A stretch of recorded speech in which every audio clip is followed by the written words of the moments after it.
Ebonic barbaric hieroglyphs, I spit my gifts, shift your surface with vernacular skill. The rawest live, touching down like meteors, none other than black gods. Stones in my timepiece coming from black stars. Negativity for keep far away from doors. Single-mindedly destroying the ops and the odds. Just another warrior's quest. The past may get rest. Demons coming for my crown, get beheaded like the next. These blessings never threats, just to verbalize a message, catching energies of critics. All the Atari get deaded. Pray I stay alert on the field, be skillmatic in anything my enemies deal. Be dead actions, I proceed just like I lead beneath it. So many seas to win. It's our time to align stars. So spirits lead. Who could war with me? Catastrophically or audibly, given no choice by God's law. I'm Lucifer on streets. Let's just go ahead and get started. So basically, tonight's class, we're going to be talking about communism and then get into the influence it had on the Black Panther Party. What's real important about tonight's class is that, you know, a lot of the political framework and even a lot of the way we talk and address ourselves, like saying comrade, a lot of membership and a lot of people in general don't necessarily know the essence of the origin of where that comes from and the indebtedness of what it means, especially the emphasis on political ideology and even going into why the Black Panther is a party. So from that standpoint, is very important for us to have more or less I would say, kind of get into an origin story of the political ideology that we address and we deal with, and just take it back and let us understand, have a better understanding of how that political ideology plays a role in our organizing and our position within the 10-point platform, and just how we, you know, operate the way we do. And having that political framework helps more people to be able to see how other things fall in line and in place as we move forward. So in order to do that, I got brother Larry Hales, who was he actually used to when I used to live in Denver and be part of the new Black Panther Party and was the chairman of a chapter down there. This is a brother that I came across that was a part of the Communist Party at the time, and I always he had an influence on me. And so from that standpoint, when it was discussed that, hey, we should have a class that deals with communism, his name is what popped in my head, and I was like, I got to try to reach out to this brother and see if I can have him on and let him educate us on the struggle and what's going on with it. So without further ado, brother Larry, I'm gonna go ahead and turn it over to you. All right. Y'all can hear me, right? I'm on the East Coast, so my kids were sleeping. I'm making sure I'm not loud. No, yeah, we can hear you. Okay. I now live in New Jersey, in Essex County, New Jersey, not too far from Newark, in a place called West Orange. And usually before I begin, I like to give a little bit of my pedigree so that people can understand, you know, where I'm coming from and how I developed into how I became a revolutionary. Often when people see me, they think that I'm a lot younger than I actually am. I'm actually 45, so I'm at the sort of beginning of the middle age. I grew up in the Rust Belt. My parents married as teenagers and moved up north from Mississippi to get jobs in factories. And they had 3 kids, of which I'm the youngest. I would say that history of being in the Rust Belt and having a father who was a trade unionist, who was part of a local UE, United Electrical Workers, which stayed separate from the AFL-CIO and has a history of being union militant. You know, influenced me a great deal. But the event that really defined my trajectory was the LA Rebellion of 1992. I, in fact, had tried to start a rebellion. Nobody wanted to go along with me. They said, well, you started. And so I wound up stealing some stuff from Chi-Chi's. which was a chain Mexican restaurant. And nobody followed up after what I did. So that was kind of the end of it. I moved to Dallas, and Brother Robert and I were talking about this. I moved to Dallas when I was 15 after getting in some trouble to live with my mother, who I didn't grow up with. And from there, I was in the Nation of Islam for a short time. Brother Robert and I were talking about Jeffrey Muhammad. At that time, he was Jeffrey X when I knew him, before he got his Muhammad. Left, went to college, dealt with addiction, kicked out of college, joined the military where I was a paratrooper in 82nd Airborne Division, got kicked out of that, went back to college in New Mexico, got kicked out, and then found my way to different rehabs and institutions, and then found my way to Denver. And from there, I began to slowly shake out of the military brainwashing. And it was the events of 9/11. And afterwards, I went to an organization called Colorado Campaign for Middle East Peace.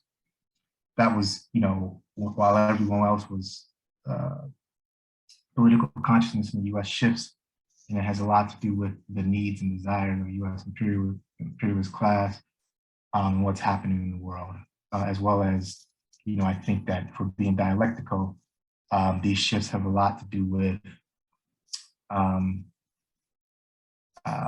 how US workers, these being the predominant nationality white, but also to a certain degree oppressed people, how they see their economic fates turning for the worse or for the better. And that's why, I always tell people that the everyday struggles, the mundane parts of life, everyday struggles of life can have a contradictory effect in shifting of our political understanding and our political will. But I went to Colorado Campaign for Middle East Peace, and at that point, they said that we're still going to, they were planning a trip to Palestine, and they were discussing whether or not they were going to continue. I went that very same day as 9/11. They were discussing whether or not they were going to continue the trip in light of the events that happened. And they asked if anyone was interested in going. And I raised my hand. I said, yeah, I'll go to Palestine. And wound up going, wound up being in the siege of Church Nativity. And then we were arrested afterwards and put in a prison in Tel Aviv, in Ramla prison in Tel Aviv, and deported and banned from the country. And that sort of started with me developing politically, and then going to Cuba, organizing a trip to Cuba later in 2004, and then being able to travel and see other political struggles in the Philippines and in Bangladesh as a host of the Socialist Party, being hosted by the Socialist Party Bangladesh, and in Libya, which was my final trip. In Venezuela before that, when Hugo Chavez was still alive, and then Libya before the US and Western Europe dropped the bombs and destroyed it and assassinated Muammar Gaddafi. So that's that's a little bit of my pedigree that brings me here. I'm still a communist to this day. I'm not necessarily in an organization right now. And unfortunately, the left movement has been in a long period of decline with a lot of sectarianism. And I'm sure there's a lot of infiltration and a lot of things that are happening. And I think the political movements grow at times. I think it was Vladimir Lenin who said there are decades where nothing happens, and then there are decades when nothing happens, and then there are moments where decades happen, or something like that. And he was talking about dialectically how people shift and develop. But in talking about communism and the influence of communism in the Black Panther Party, yeah, decades where weeks happen, and then there are weeks where decades happen. Right. Thank you. I wanted to talk about one of the grounding principles of communist thought, and that is the materialist dialectic, or dialectical materialism. And I bring that up, I'm sure a lot of us are familiar with it and understand it, but I think it's important when talking about communism to bring up these principles, because I think two of the most important things that were illuminated through the process of by Karl Marx was the understanding of modern class society, the history of class societies, and materialist dialectic. And I think the way to understand it is to break it down into the separate parts, both dialectics and materialism. And dialectics is there's classical dialectics, there's Hegelian dialectics, which is more an idealist variant, and then there's Marxist dialectics. And our understanding of these things, continues. Even our understanding of these things is dialectical and it continues to develop through history. So, dialectics is an examination of both process and content throughout history. And in a simple way is that there's the events that are happening, and then there's the things that are happening, and there's the events and the contradictions that exist in natural society within human beings and within the natural world, human beings in our society. Whenever talking about dialectics, I like to use the example of a tornado, which is a natural phenomenon, and because it is a perfect example of dialectics in nature. And a tornado itself forms, at what's called the dry line, and it forms due to contradictory weather patterns meeting at this particular point. And in this process of struggle, it creates a qualitative change, which is the funnel cloud. This is the quantity into quality. And so this is the objective natural environment. But even in the subjective world, be it governments, thoughts, ideas, laws, religion, and things of that nature, there are contradictions, and there are contradictions within us. I think that, when I started talking about the mundane parts of life, even as a revolutionary, there are many contradictions that we have to contend with. There's our own personal interest, and there's the much wider interest. And these things ultimately, oftentimes, are in competition or are opposing one another. But because of that, there is a sort of unity, right? Yes. In that process, there's that leap, there's that qualitative change, there's that thing of quality that develops through these opposing factors. One of the other things that I talk about in history is going back during the period of Reconstruction, and there was a brief period of time when there was a possibility of a political revolution after the end of slavery.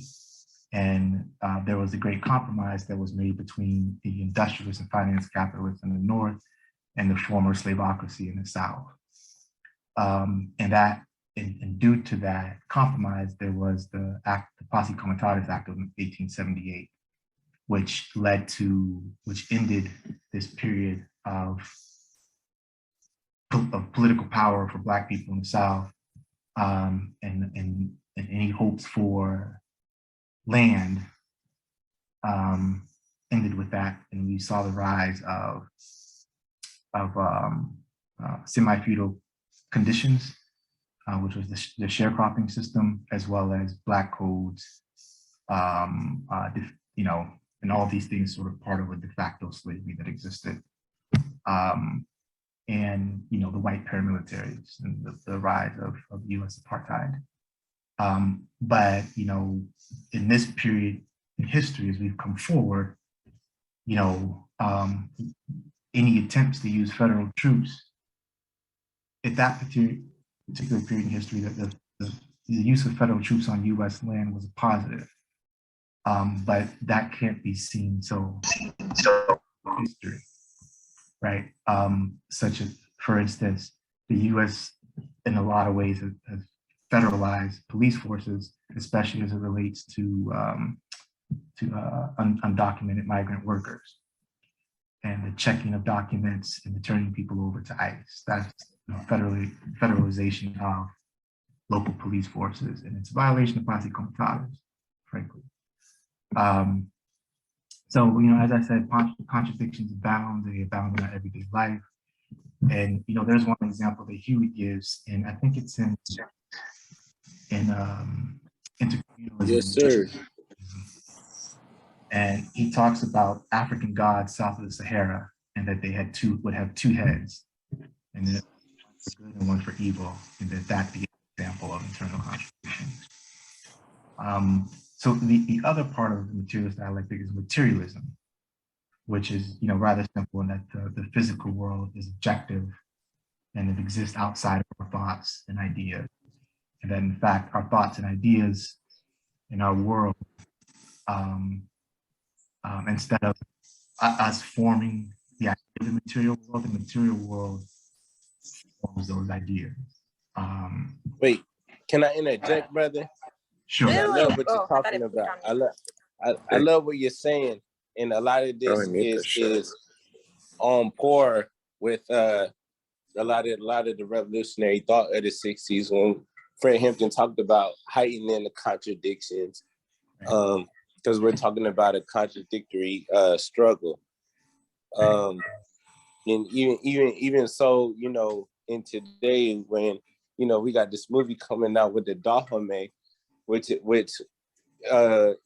plays hand in hand with neocolonialism. So yes, I love everything you're saying, brother, and you're speaking you're speaking my kind of language right now. Thank you. I appreciate that. I appreciate, the process of I haven't done this in some time and interacting with a lot of my, thoughts, and I was doing work. I'm also earning my MSW to help the work that I do. I work in eviction prevention. So I was interacting with these things and it's like, man, I miss doing these types of things, and as a matter of fact, I was, talking to a lot of people about the importance of one of the things that we see quite a bit with people is that we're atomized and isolated from one another. And there's a thing that technology has done where it's supposed to make life easier, but it has made interacting with one another much more difficult. And people don't have the patience that it seems that they once had to deal with one another, even where there are differences and we have disagreements, and being able to hash those out and being able to leave aside those differences and deal with them at another time. And sometimes history has a way of ironing out those differences. And so being able to sit and talk to people and have these deep conversations and hash things out is important, especially with one of the great things about the Panthers is they get this from Mao Zedong thought is that anything done without the people can't really be said to be for the people. It's the mass line, the importance of the mass line of working with the people and being of the people. And even if you're doing something that you think is for the good of the people, if the people feel that way, then you have to abandon it and begin to struggle with what is actually needed and wanted. That's right. And it's a fallacy that we bring about dialectical materialism. Dialectical materialism is going to do its thing. You know what I mean? Right. Like you got to really pick what side you're going to be on, in the context of revolutionary struggle. Right. Yeah. Yeah. And I was, one of the other things I was going through, and I know that we don't have the time to be exhaustive, and was looking at the events that have, the world is much different now, but look at the events that were leading up to, the writing of the Communist Manifesto, what was happening in Germany and the rest of Europe, and the fact that there had been other ideas around socialism that predate even the writing of the Communist Manifesto, but they're more utopian, like Robert Owens, who was a textile factory owner, had tried to build a sort of utopian socialist society within the US. And it failed. And the primary reason it failed was because it was more idealist, and it didn't, even though I guess Robert Owens' understanding of class society grew after that. But it's almost simple to what they tried to do in Occupy Wall Street, right? It's like, we're going to occupy Zuccotti Park, and some people were thinking it as a base of struggle, but there was all these contradictory elements that existed in Zuccotti Park, and we would try and not battle with them, but try and sort of iron out things. But it was ultimately doomed to fail because you can't erect a revolutionary society as it exists alongside a reactionary, predominant capitalist imperialist society, that one will eat the other.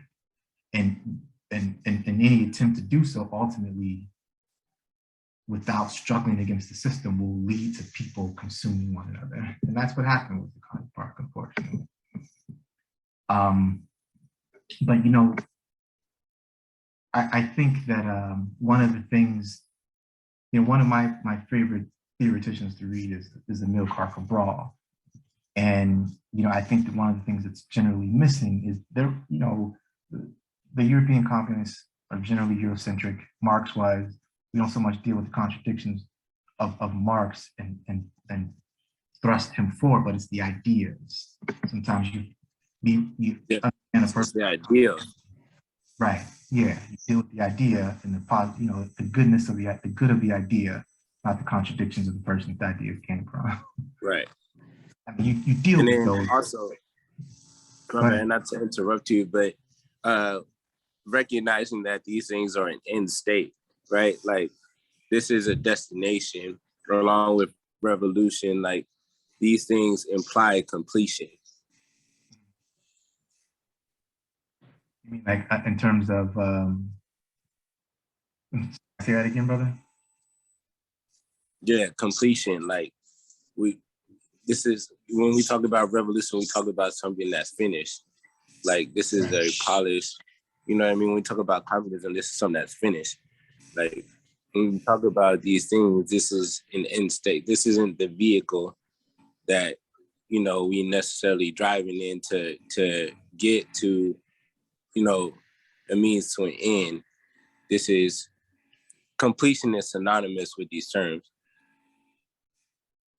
I interject here. I kind of have some disagreement with that point in the understanding of socialism. Is essentially a scientific process in that it's always ongoing. As Brother Larry mentioned, there have been plenty of socialist experiments throughout history. And just because, you know, maybe the socialism in China doesn't look how you prescribe it, or the socialism in like Haiti failed, or what have you, it doesn't mean that end state was not achieved. Socialism itself is the scientific process of revolution and counter-revolution to the ultimate end of the destruction of the class system. Yeah, that's exactly what I'm saying. Okay. So socialism is a vehicle that we're driving these conclusions through. So when we talk about the end state, we can't talk about, if we're not talking about revolution, we're talking about rebellion or reformism, or we're talking about something in between. But the thing that signifies a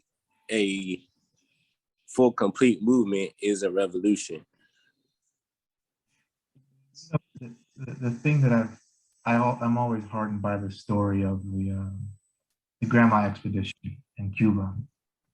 And, you know, we say venceremos a lot, but, you know, someone had told me, you know, I got to meet some of the veterans of the Cuban Revolution, I think the first time I was there, and they, you know, they would tell the story, and they weren't there. Very few people survived after the Grandma landed. I think there was only like maybe a handful that survived after those first few weeks. But one of the things is they said Fidel was calling around as Batista's forces had been shooting, saying, venceremos, we will win. And in that darkest period of history, he understood that. I think it was, you know, it's one of those things you do to rouse people and so that they don't lose confidence in themselves, is that even when times are darkest, you give them the idea that we can still win. Even if it doesn't happen there, you know, there's a long view of history. And the Chinese communists have always been good at the long view of history. The more Western world communists, we tend to think very, you know, very short spans of time. But just that idea of you know, we will win. When everyone was dying around you and you were completely encircled, we will win. And it just sort of shows that. Dare to struggle, dare to win. Say again? Dare to struggle, dare to win. Dare to struggle, dare to win. And, you know, even when we lose, there is still that potential to continue to win. And even when we win, there are more things yet to be won. And, I think that, one of the things that, as I was, preparing today and I was going through all the important revolutionary leaders that are important in the development of the Panther Party and its understanding of communism and its adherence to communist principles, is the hopefulness, the optimism that it is expressed in a lot of the writings of people from the oppressed world. Like I said, Amilcar Cabral has always been one of my favorite. I think he's one of the most brilliant and eloquent revolutionaries that has ever existed. And it's unfortunate that he was assassinated. But he said something very similar to what Comrade Huey Newton would say in Intercommunalism. And this is what he said in 1972, and he was actually speaking to Black liberation activists. And he says, we try to understand your situation in this country. We can be sure that we realize the difficulties you face, the problems you have, your feelings, your revolts, and also your hopes. We think that our fighting for Africa against colonialism and imperialism is a proof of understanding of your problem and also a contribution for the solution of your problems in the continent. Naturally, the inverse is also true. All the achievements towards the solution of your problem here are real contributions to our struggle. And we are very encouraged in our struggle by the fact that each day, more of African people born in America become conscious of their responsibility to the struggle in Africa. And the idea of intercommunalism, both the reactionary variant and the revolutionary variant, I think that in a lot of ways, it's very similar to what Amilcar Cabral writes there, but it's also more drawn out. And it's also a formulation of relations that develop in the imperialist camp, as well as what's necessary, the flip side of it, and what's necessary of the people who strive against oppression. There's obvious differences, and we won't go into necessarily differences, but I think that one of the things that I find myself thinking about was in the imperialist camp is the idea of global capital itself, or globalization, or simply the imperialist camp, so powerful that the other imperialist countries find that they don't strive for independence from the US. And I think, we have seen, for instance, like Nord Stream, the agreement between Germany and Russia for the pipeline, for oil to go directly from Russia to Germany, is an example that potentially the other imperialist countries may decide that the US is a much more of a hindrance than helpful to their continual development. And the rising of independent political and economic spheres makes that possibility grow even further.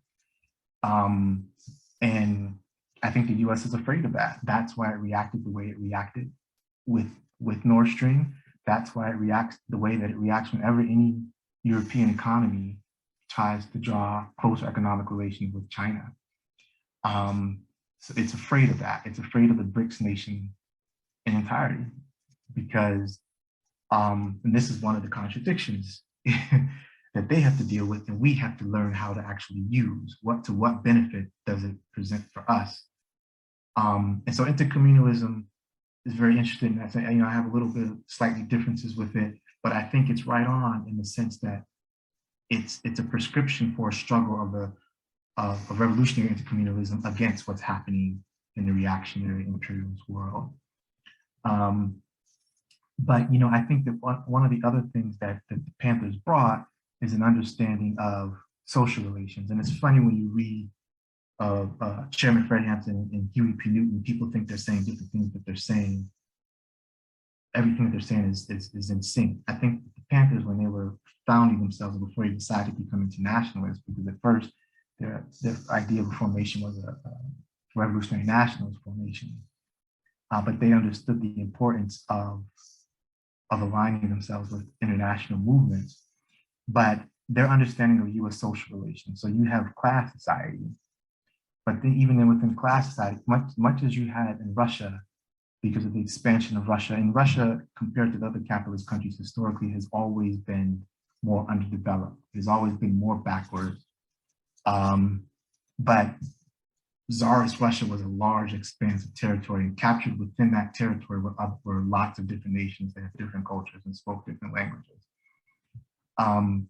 So the social relations in the U.S. aren't just as simple as the ruling class and the working class and the petty bourgeoisie, which is the in-between class, in their interest. There's also colonized people. And, I think the Panthers were very much far forward in their understanding. I mean, they weren't the only ones. There are people who predate them, like the African Blood Brotherhood, which was a Marxist formation that Cyril Briggs formed, and I think even before the founding of the Communist Party, which was formed later that year. Understanding that Black people are a colonized nation, or a nation within a nation.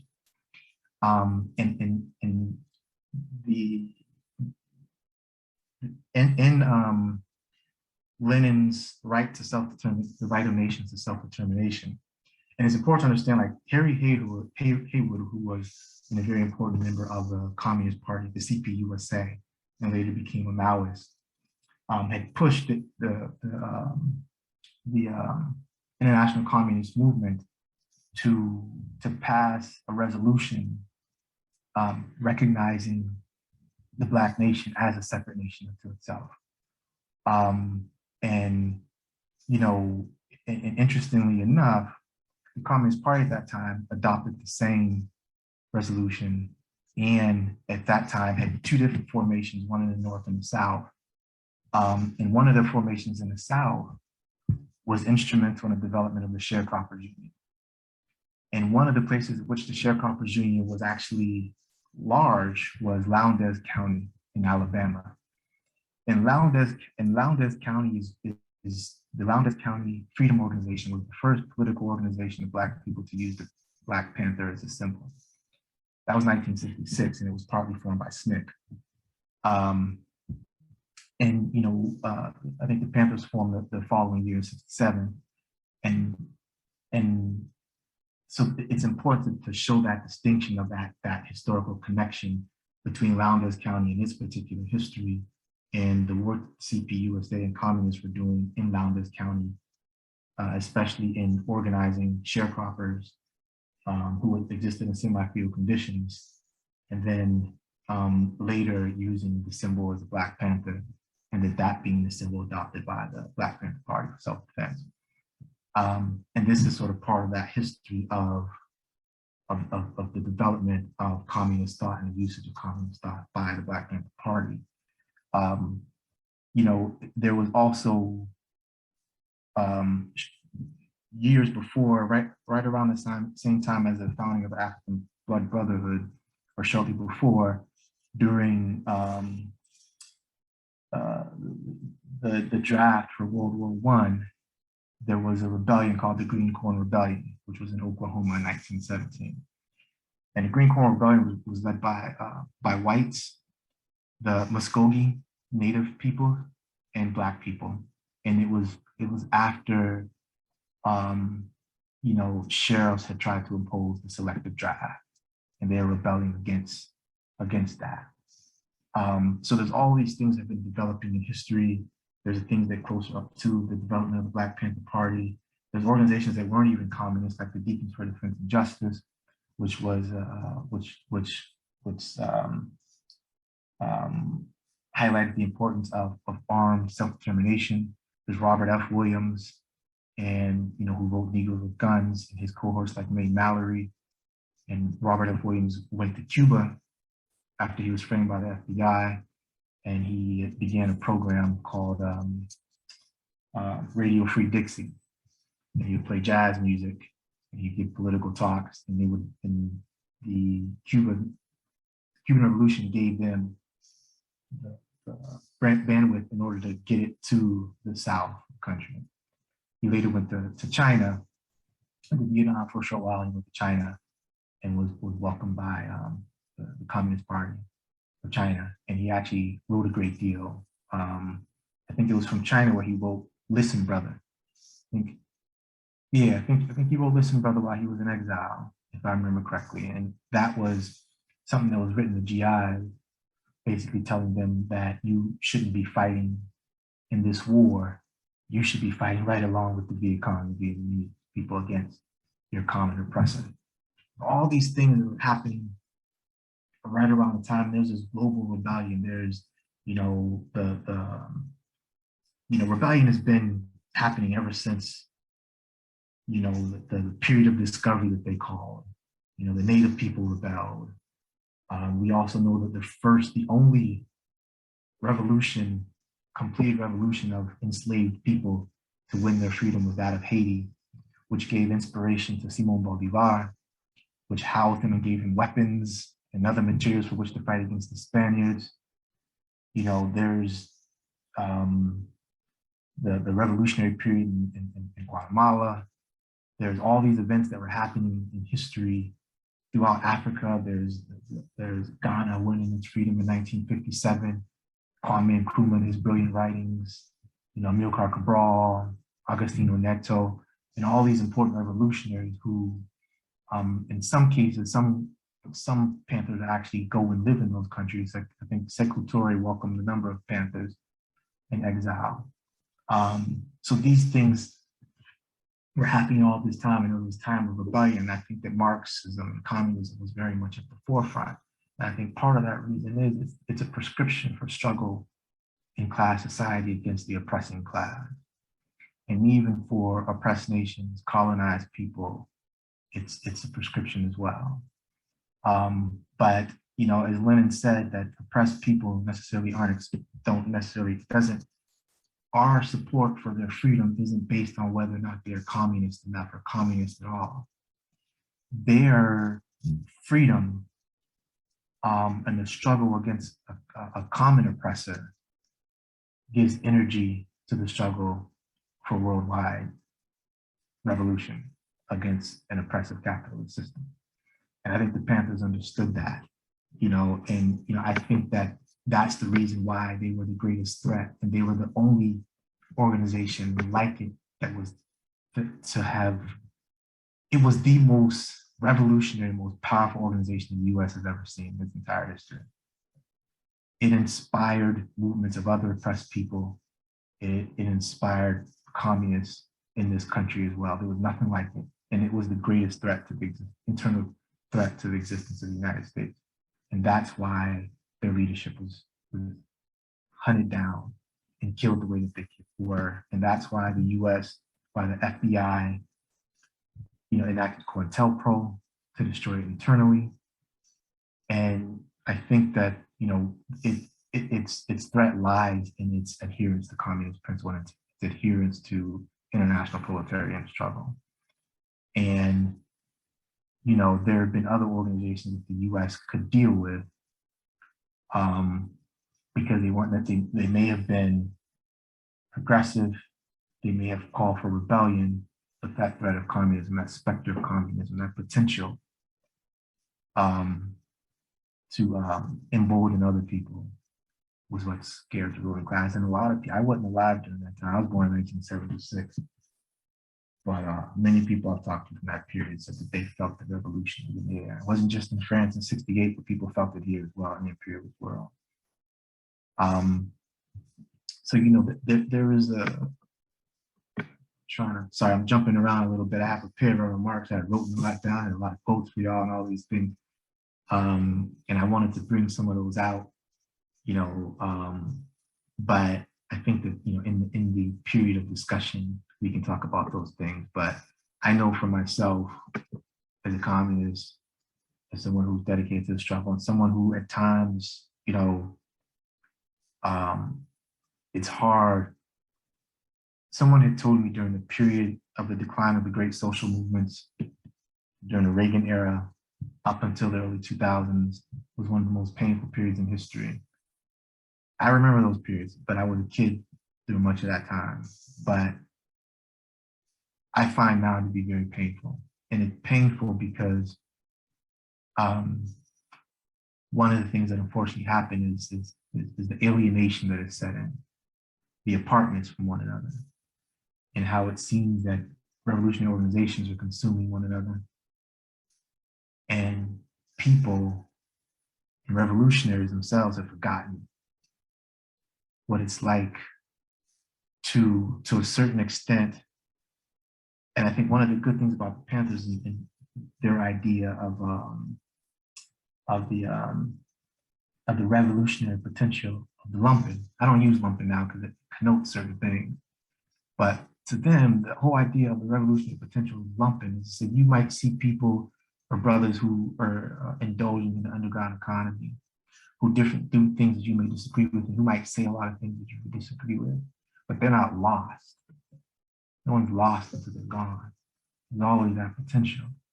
And I think that the movement has forgotten that. And we get so worried about people's contradictions and their inability to express themselves eloquently with the most up-to-date lingo, and we throw them away. And the Panthers didn't do that.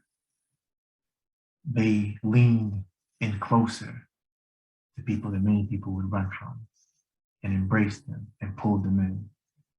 And it provides a great lesson for us today. So, you know, I could go on and on, but I actually want to open it up for Brother Robert, if that's okay. Unless you want me to continue. Okay. So I'd like to open it up for discussion, and questions, discussion, comments, whatever. Larry, that was very powerful, what you just said. And what you just said just reminds me of when I joined the San Diego chapter. Brother War embraced me, and I'm a music artist, and the whole time thinking that you know, I would have to change who I was, or force myself to have the same ideology that he has or other Panthers share. And the fact that everyone on here is unique, and the fact that everyone is embraced and everyone brings, you know, something different to the table. Everyone has different ideas about how they want to go about revolutionary change. I just want to say I appreciate you saying that. I think Cole, you had your hand up? Yeah, I was gonna also just kind of uplift that sentiment. As you can see, I'm not a member of the party here, but I am a member of the Party for Socialism and Liberation, and that's one of the reasons why I always make it a point to come out to these, is because, you know, we don't have to be aligned perfectly on ideology or even praxis to still support each other in the revolutionary goals. And I got so much more to say. I just really loved your presentation or your discussion. And instead of like taking up everyone's time with all of the comments I have now, would it be all right to like connect with you again at like a later point, Mr. Larry? Absolutely, anytime. Okay, cool. I will, I'll send you like my email address, and then if you'd like to contact me, I would love if you have time to speak at our Justice Center. The party that I'm a member of would definitely love to have a speaker like yourself. So I'll just send that your way. Absolutely. Oh, Brother Rob, I'm sorry, man. There were people in the waiting room. I didn't know. I messed that up. I apologize. No problem. No problem. You good. Okay. Keep going. Okay.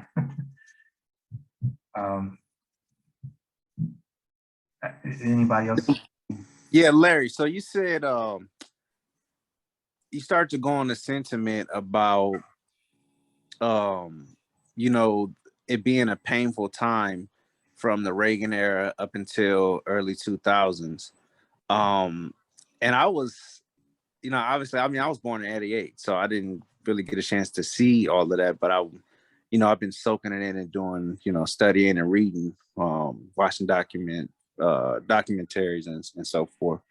But I wanted to know, so how do you feel about like where we are now with almost the lack of you know, revolutionary parties like the Black Panther Party, or like, you know, Deacons of Defense, which I just watched a movie about the Deacons of Defense, so that was cool that you mentioned that. So how do you feel about that, like where we are now?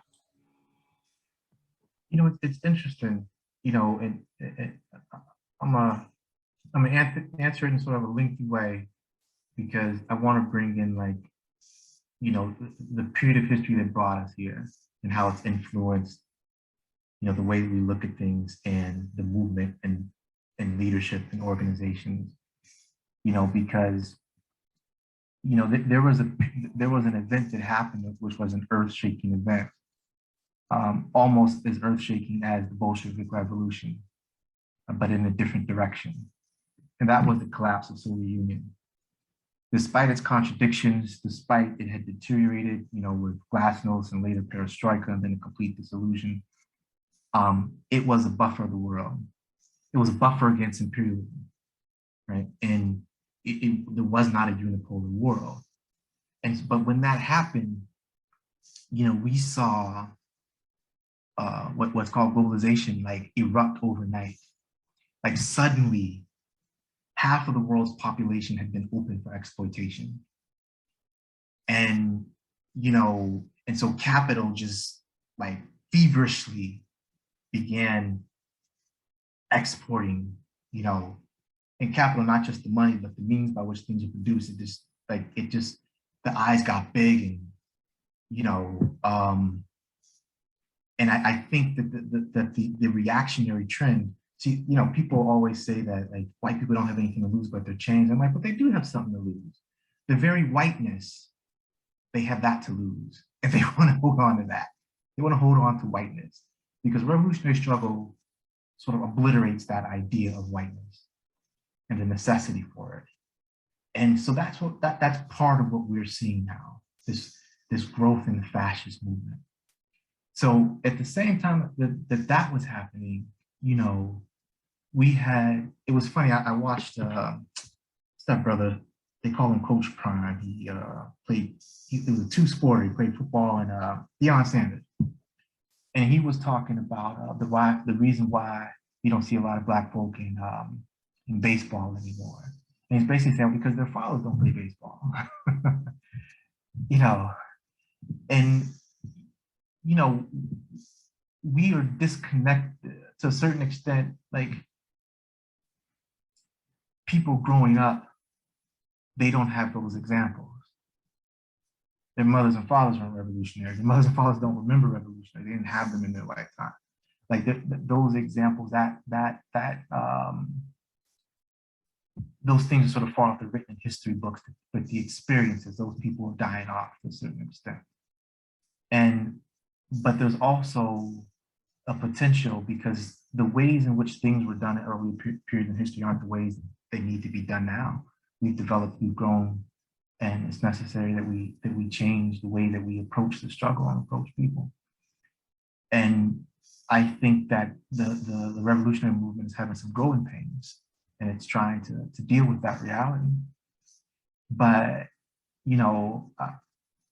but at the same time, there's just the people are disconnected from it, from people who experienced it, but disconnected from one another, disconnected from the movement. And I think that we have to find a way to deal with that. And I think one of the ways in which we deal with that, I've always been a proponent of, one of the reasons that the Maoists centered themselves in the peasantry is because the cities were lost to the nationalists. They had no choice. And so the revolutionary potential, they had to understand the revolutionary potential of the peasants, but they also had to help the peasantry to see their revolutionary potential and entering into a dialogic that Freire talks about. So they had these things called speak bitterness, right? And that was helping elevate people's consciousness to the opposing forces against them, in particular, the landlord class. And I think that we need that sort of thing. We have to find a way to be everywhere and anywhere and to begin talking to people. And we have to have our own updated one that deals with our historical development, but it's similar to the idea of the Speak Bitterness campaigns enacted by the Maoists in China. Brother Cole?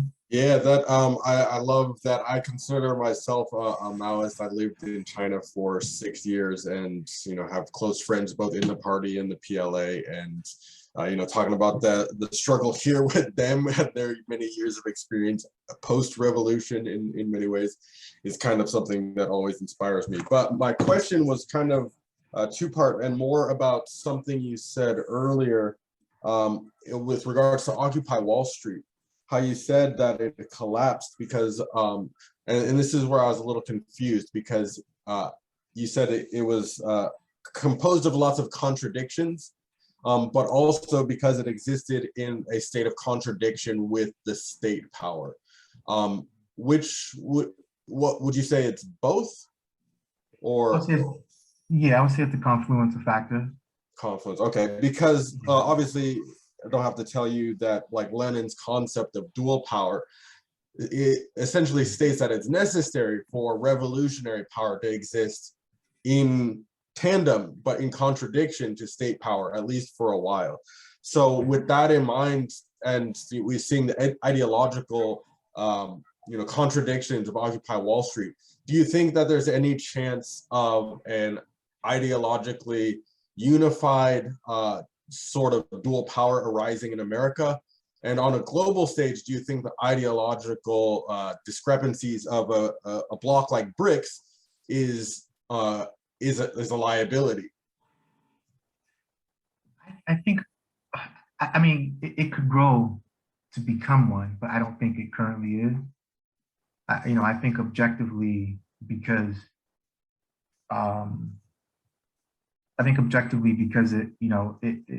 it could potentially be counter to Western world imperialism, or be an opponent of it, at least for our purposes, potentially could lead to the conditions that could make it much more ripe for struggle here. And essentially you brought up dual power, because there was a thing that existed before Occupy Wall Street. It was called Bloombergville.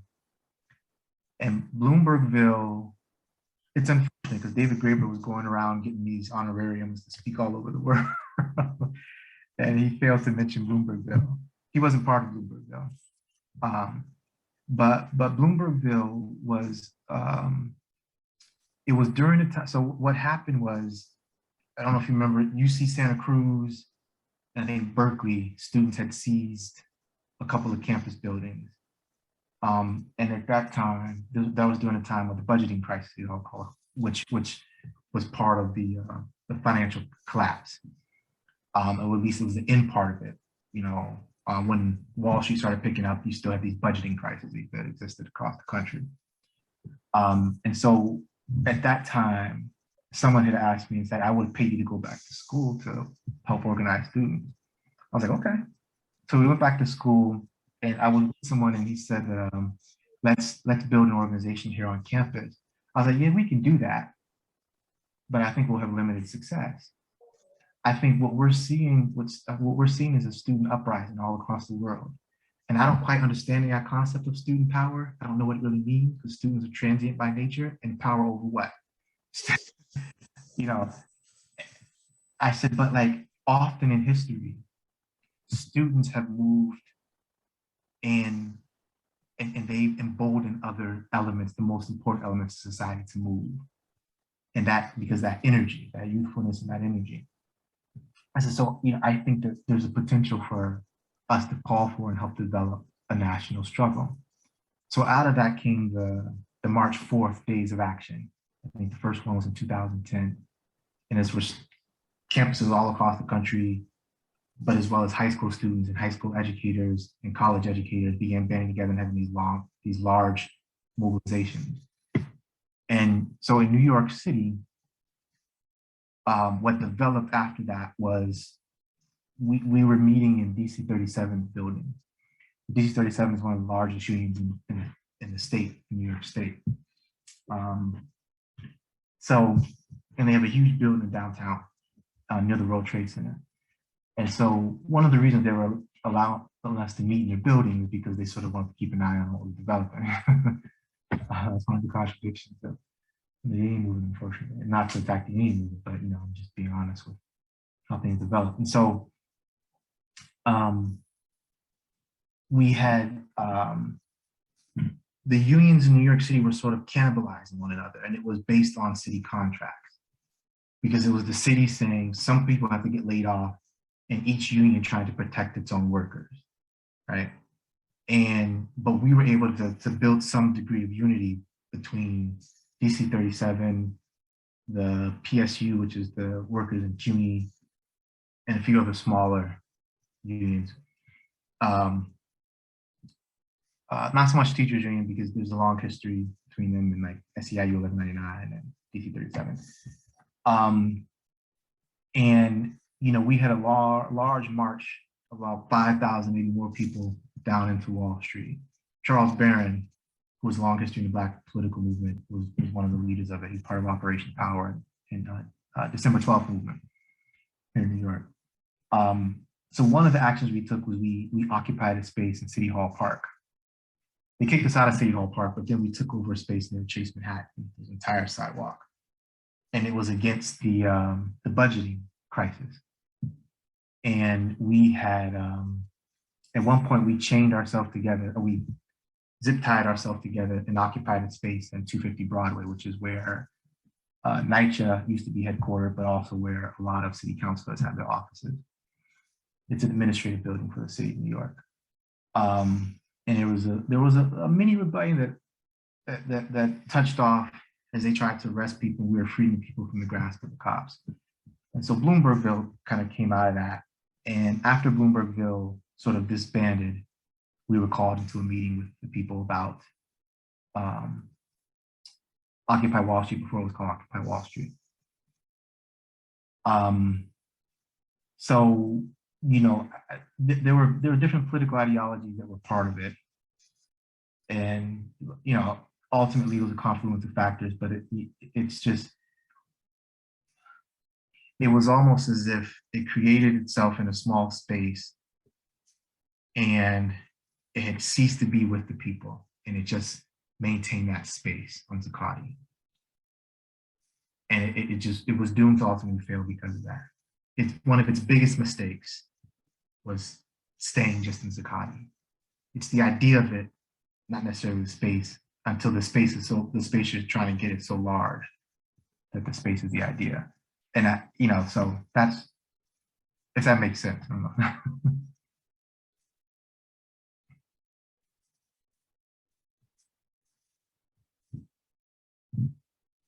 Any more questions or discussion points or?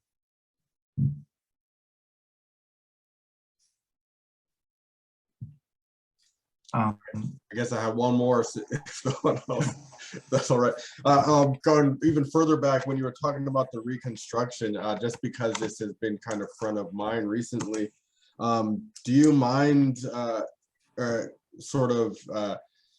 what do you think the relationship is between the Second Amendment and the Southern states' rights to form militias to defend themselves against slave rebellions with the knowledge that the federal military wouldn't be mobilized to do that? And how does that affect the gun control conversation and, institutionalized racism today? Yeah, I mean, it's interesting because, the whole idea of a Second Amendment and the forming of militias was very much necessary for the continued expansion of the US. In order for them to, in order for the slave patrols to exist, in order for all these things to protect the interests of not just the slave class, but the need for expansion in the US. So, and the Second Amendment was very much part of that. I always tell people that I'm a weightlifter and a martial artist. And, a lot of times when I tell people, I train in boxing, Muay Thai, knife and stick fighting, and jiu-jitsu. And I've done sambo and combat sambo. And I would always tell people, they're like, oh, we got to train guns. I'm like, yeah, okay, we should do that. But I would tell people that we're much more likely to get into a fist fight, or to have to fend against blunt objects. And I think that it's much more important that we be prepared to deal with that in the short term.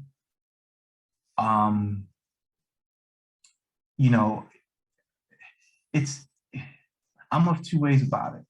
And I'm also someone who believes in armed self-determination.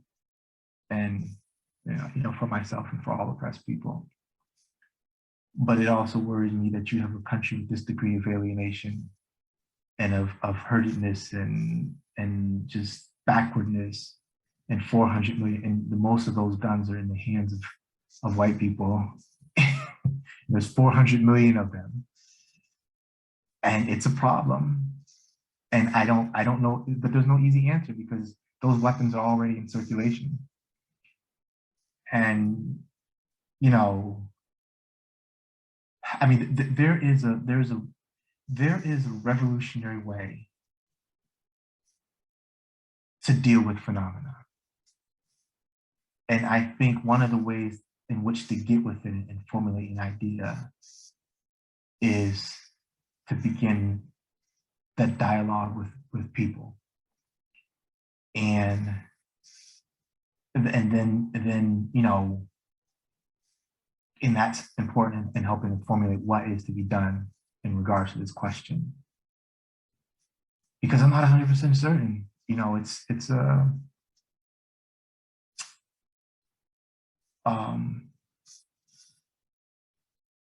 a scary premise.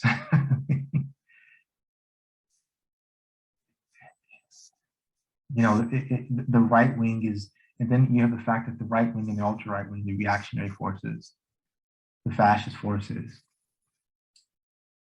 are, see, the thing is that they're better at dealing, they're better at understanding basic human psychology, to be honest with you. They're better at appealing to people's emotionalism. And that's part of the reason why they have grown exponentially. Yeah. So, Brother Robert, were you gonna say something? Yeah, I was just gonna say that the last part you're saying just really speaks upon, you know, the weaponization and psychological warfare. That's kind of why I talk on that a lot with our membership. I did have a question in regards to that. One of the things that I continue to try to work with the younger generation and struggling with is just their appetite for recognizing that we must have political overstanding in regards to the historical significance and value of what has been done through previous generations to get us to this point. Oftentimes, I feel like a lot of the actual knowledge has been lost, and it seems like, you know, the weaponization of just information and its, I refer to it as data and its availability, has created a situation through social media to where most people just don't have the aptitude to even want to do intense study and that be a part of their dynamic. It's like they want to be involved, and the emotionalism with being involved overshadows the actual work, that the physical and mental individual work that has to be done to prepare you to be able to take this thing and look at it from a foundational standpoint. And I refer to that as generational foundational advancement. And in addressing that, if it's like if the younger generation don't know the reason for a foundation to be the way it is, they take it for granted, and they feel it should be rebuilt. And a lot of that comes about through emotionalism. And so, in terms of just your knowledge base, and you being obviously a international world traveler, do you see that to be something that is just across the board with the youth, or is that a real strong condition within the African and the United States in terms of how it is, you know, brainwashing its citizenship? I think it's more acute here, but I think it's a fairly common trend. You know, even in Cuba, and you know, I think that Cuba does a good job with it, because one of the things about the changes that have happened in Cuba within the last few years, you know, one of the great things about Cuba is that Cuba was able to survive because of the revolution. And you know, people go and they're like, oh, 95% of Cuban farming is organic. Isn't that great? I was like, well, Cuba didn't do that necessarily because they were like, we're going to save the planet. They did it out of necessity. And it was frankly that they didn't have access to the fertilizers and to the things that would kill pests. They didn't have access to it, so they had to find other ways in which to grow food so that they would, for their very survival. But you know, and they also, with the changes they've had to make, they make sure that they begin this conversation with youth all across the country. But there is a degree of disaffectedness even there amongst the youth. And, you know, part of it has to do with just the hopelessness that I think that people sense. Partly it has to do with the degradation of our natural world. And it's the understanding that it feels like capitalism has no end. That's not true. I just think that, like, I think that the decline of US imperialism is an example as to why it's not true. But I think that there's a degree of hopelessness, some degree around the world, but I think it's more acute here. And I think it's more acute because of the historical development of the US and US imperialism's decline. And, you know, there's the, you know, there is the struggle of white youth in particular to maintain cultural, political, and economic hegemony. And, you know, there is a fear of the death of the white world. And, you know, people think that that means that they will cease to exist. And so that has an impact on them. And on oppressed youth, I think it has a lot to do with, especially particularly Black youth. I think it's acute as well. And I think that,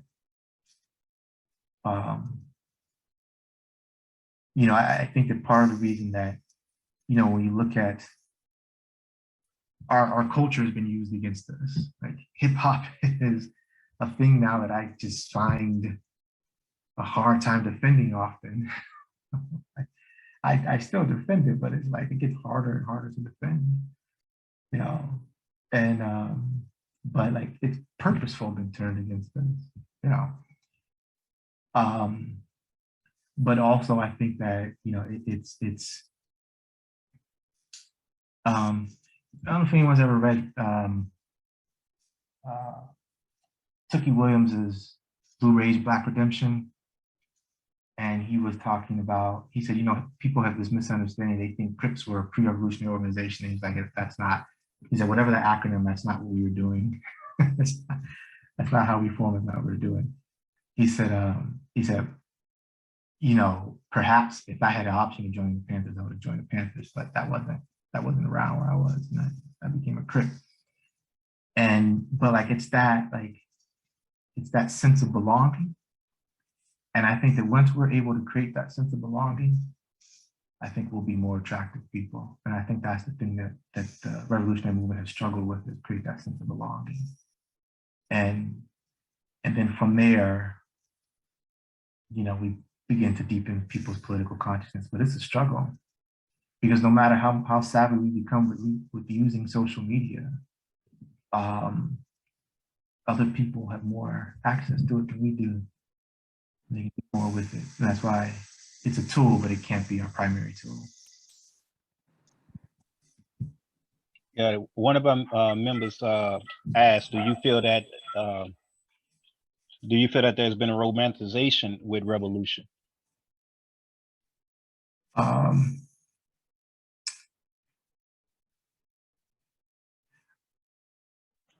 think, I guess there's two ways to look at it.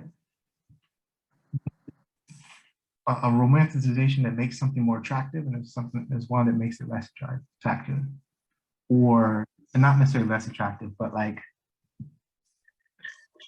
makes it seem as if something is sort of a relic of the past, a thing of antiquity to look at. It was nice, it was beautiful to look at, but it has no relevance today. But then there's the good romanticization, where you look at something as good and as positive, and you have a desire to either try it again or to have something similar to it. So I think that ultimately not as much as possible there should be.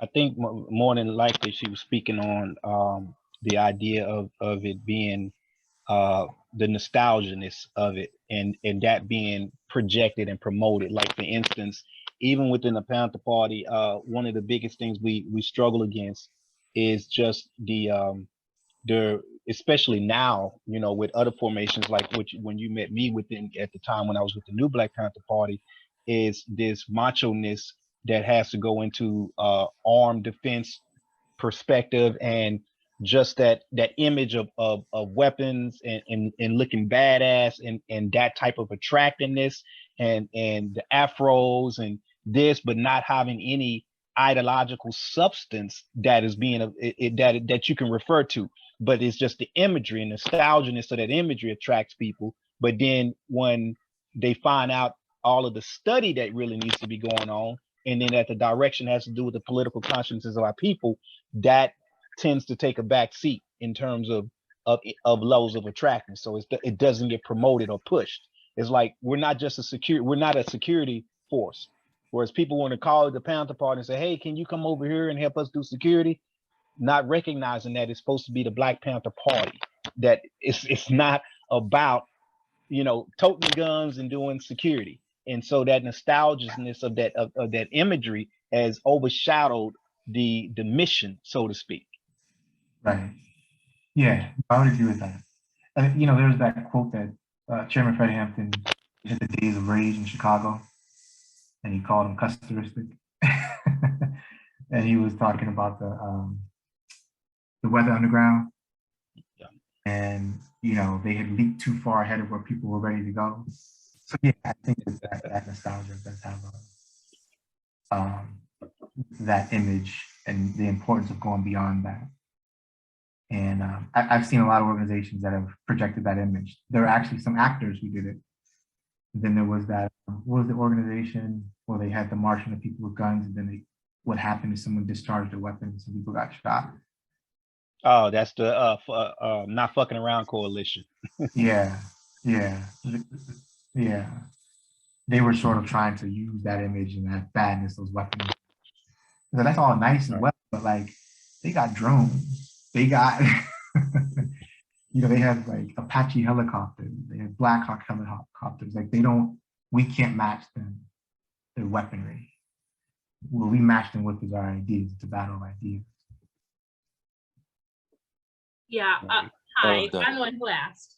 Okay. Yes, no, that's exactly, I guess, what I was asking about is this romanticization of, I guess, what the idea of revolution is, and not necessarily like this, almost the theory of revolution at a base, because I'm a little bit younger than some of the people in the party, and I have found that never before have I met so many people who have like read the theory and have done their research and are part of these parties, but are not necessarily, but like they don't know their neighbors' names, and they don't know the, you know, all the people in their party, and they don't know where people can get food in their communities, and they don't know about gardens, and they don't know, you know, they don't know about these other things happening that I feel like are such block builders to successful revolution,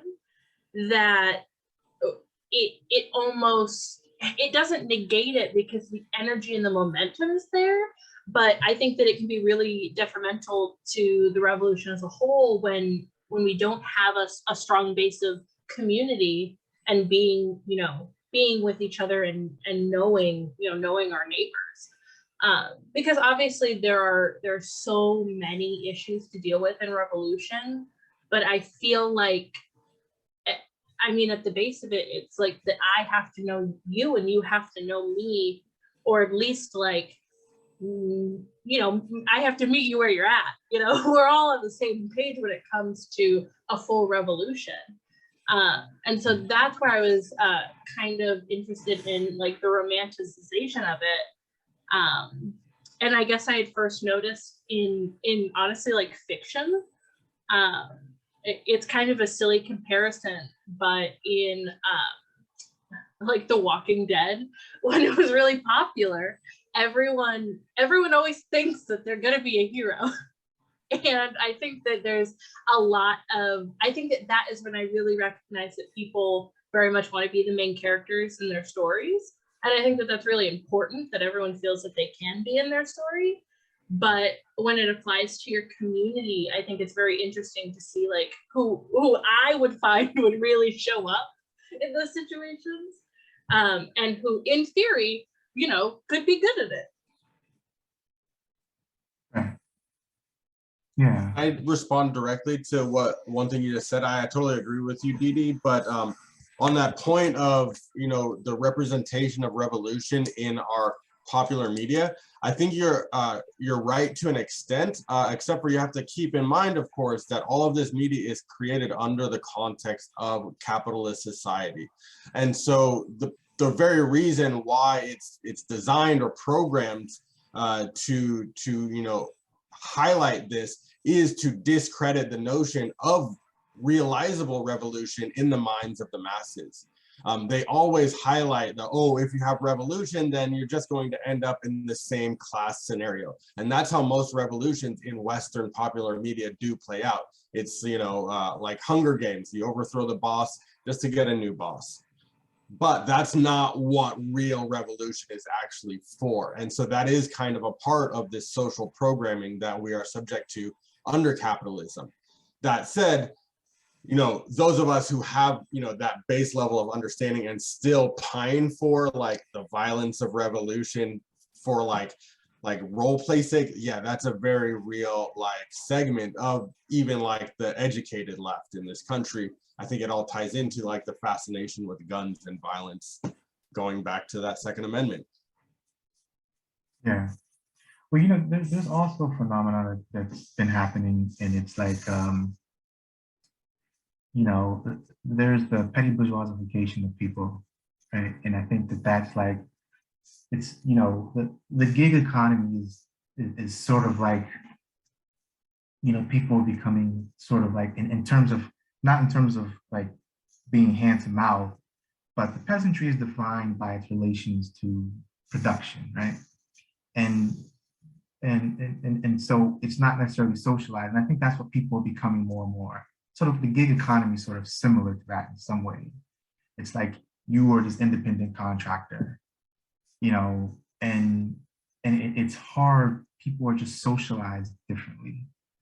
I mean, not a large extent. It's hard to because often people who work in these economies have other jobs, or they actually are working with other workers. But I think that, you know, people have been, this has had an effect on people's development and how they see one another, and everything has become more isolated. You know, I was a kid, when you went to the unemployment office, you stood on the unemployment line. Today, you set up, you apply for unemployment on a computer, and you call in weekly to check in. You know, when I grew up, we understood it, that we were all poor, and we were a community of poor people, but often people who live in the same, you know, I work with a lot of people who live in public housing. And public housing developments in New York are unlike public housing developments anywhere. I think Chicago is probably the closest. But even the way people relate to one another, who relate to people who live right next door to them in public housing development, is just not the way that I am used to people relating to one another. And I think that's had an impact on people's development. But I think ultimately, like, an important thing to do is, there's phenomena that happen that people have questions about. And I think finding a way to be able to enter into a conversation with people is an important thing in terms of being able to develop people. And I think that's, I don't think it's ultimately the thing that will determine the growth of a political movement, but I think it's an important part of the piece of the development of the political movement. But I also think when things happen, I mean, we saw that when Black Lives Matter happened, you know, it was when George Floyd was killed, you know, I remember his little daughter, because she's my daughter's age, and said, "My daddy changed the world." And his death did change the world in a way. But everyone was so intent on the demonstration that the follow-up wasn't there. and then it just burned itself out. And that generally happens. And I don't think that like you would be able to keep, but even to be able to keep 5% of that active in some way, feel engaged with those people would be a large step forward. But I think opportunities like that happen. And they'll come again. We just have to figure out how to orient ourselves to it.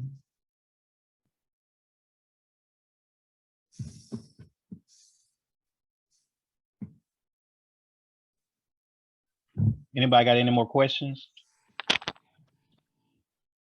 about connecting the dots? I'm soaking it all in. I definitely appreciate you speaking with us and your point of views. Definitely getting a lot of information from you.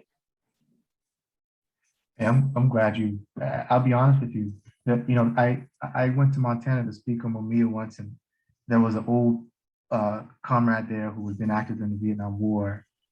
And he said that it was in Bozeman, Montana, of all places. And he said that he said, this long period that I've been away from the political movement has felt so lonely.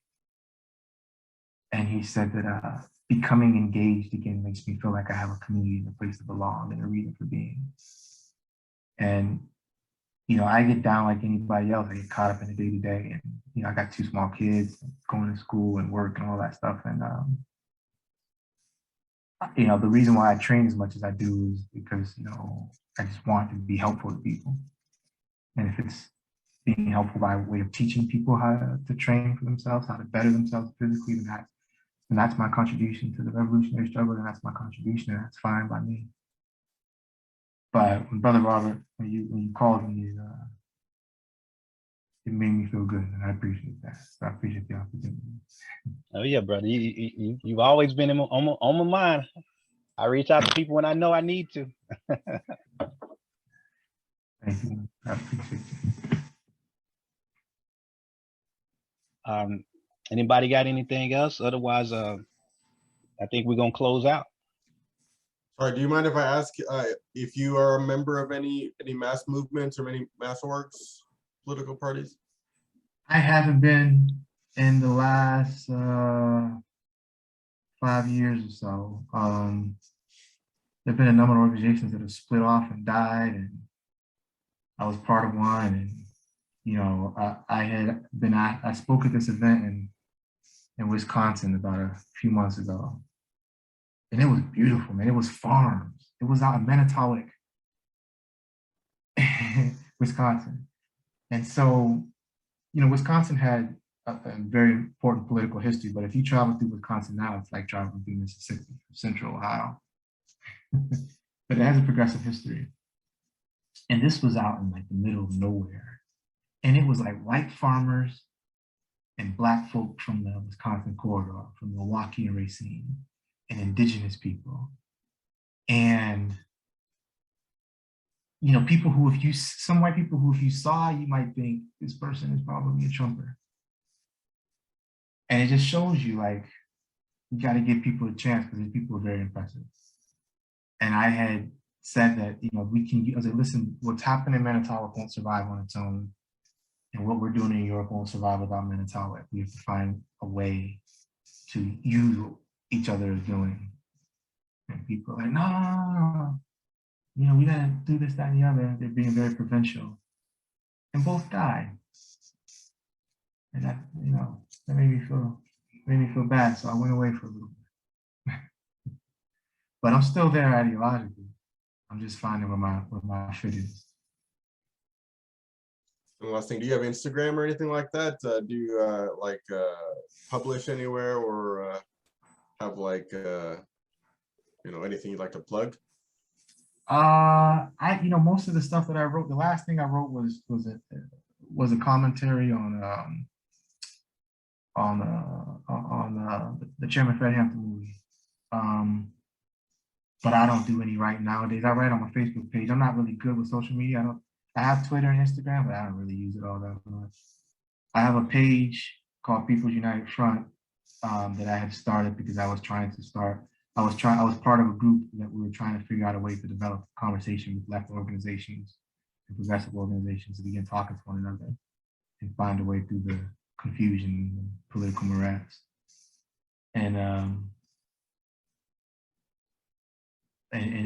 to begin to highlight the dangers of the political period and the rise of fascism.